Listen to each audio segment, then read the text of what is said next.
the crossroads of awakening.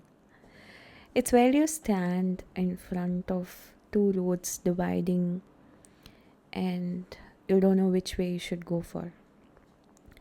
Somebody will select the right path and somebody will select the wrong path, and after some time they know it's wrong and then they come back to the right path.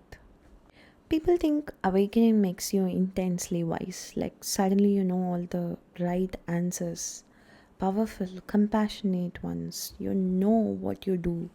No, trust me, you don't know. Awakening makes you raw.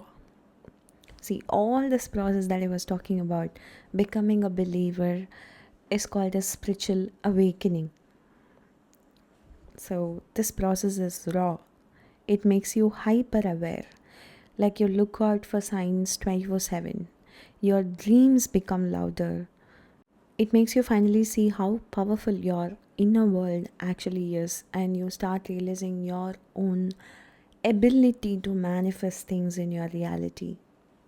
And when you suddenly realize you're not like the people around you, that your mind works differently, that your intuition is stronger, and life answers you more directly, you hit a fork in the road that no one talks about. One road leads to humility, a quiet confidence, a softer version of you who knows the universe sits on your side. You stop proving yourself, you stop explaining, you stop screaming your worth. You just are existing.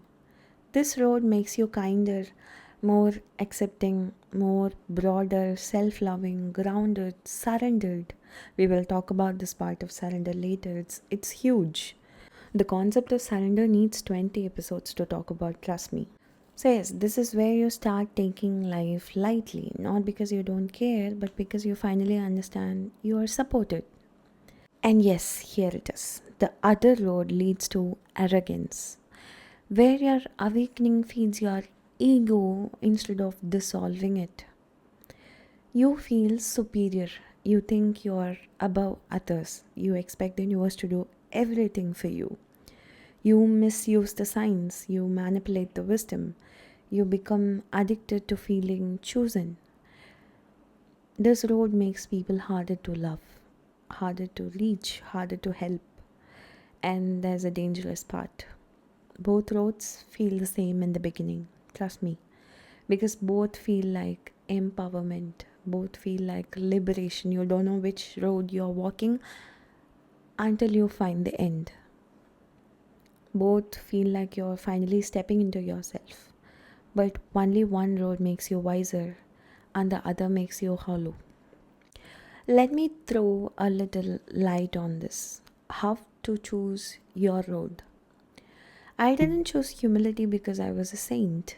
I chose it because life slapped me so many times that arrogance never survived inside me. I was constantly told by universe that people were arrogant towards you, so that's going to be a bad idea if you're going to take that road. So it's the other road that you have to take. It was said or programmed by universe within me for all the happenings I had. So every time my ego tried to rise, my life reminded me how fragile I actually was. Every time I acted like I knew everything, life showed me how little I understood. There were more topics to research, more topics to study, more lessons to learn. Every time I felt like I was above others, life made me depend on someone I didn't expect.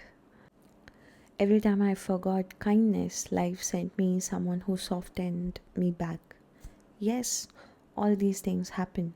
And maybe you have experienced this too, because the universe has a funny way of maintaining your balance. If your head goes too high, your heart will experience something that brings you back to the ground. Not to punish you, but to protect you and teach you which road you have to select. Yes, talk about the responsibility of being a believer. Once your awakening becomes real, you realize something that you don't realize in the beginning. This journey is not about power. Power is for ego. And I'm talking about the responsibility. That is for your internal system to operate in peace. Because once you can read signs, you can also misread them. Remember that. Once you can see truths, you can also twist them. Once you learn energy, you can also misuse it. Like manifesting something wrong for you, manifesting a specific person who's constantly disrespecting you, things like that. Believers can heal, but believers can also harm. Remember that. Sometimes without even realizing.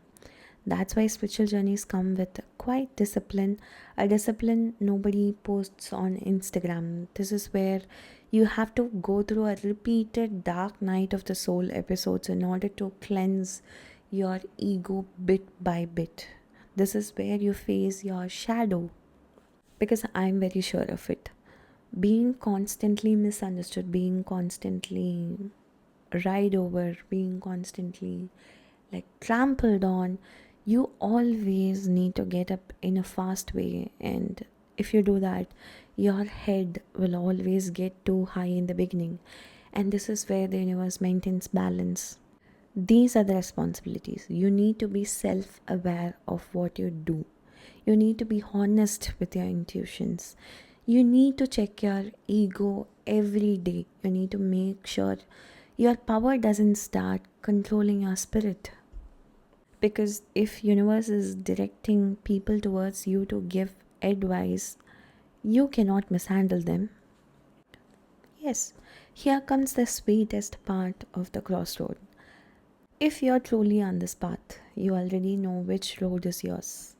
Because arrogance feels heavy, humility feels peaceful. Arrogance isolates you, humility aligns you.